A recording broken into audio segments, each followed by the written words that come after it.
U.S. President Donald Trump previously demanded South Korea pay 5 times more for the deployment of the American troops here. Some say he will now ask for 10 times more, and again threaten to pull them out altogether.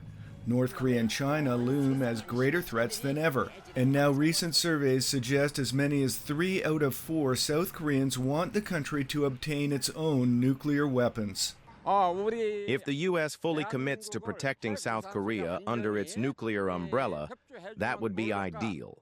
However, if the U.S. does not take a firm stance on this matter, I believe South Korea must develop its own nuclear weapons in response.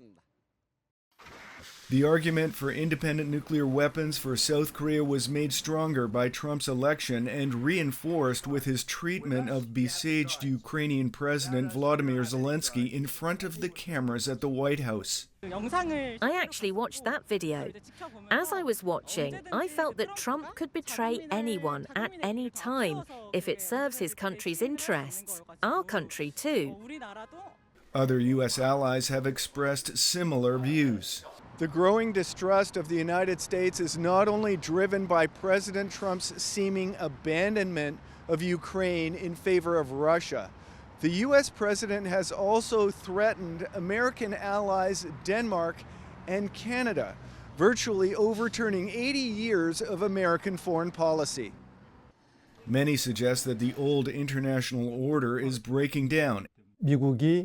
The long-standing role of the U.S. as the world's police force could disappear. Consequently, the security commitments that the U.S. has made to South Korea could also vanish overnight.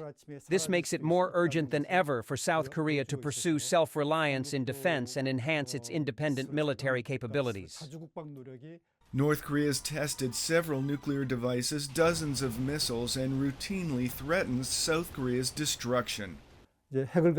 In response to North Korea's nuclear capabilities, South Korea must also possess nuclear weapons to maintain a nuclear balance between the two Koreas, which would reassure the South Korean public.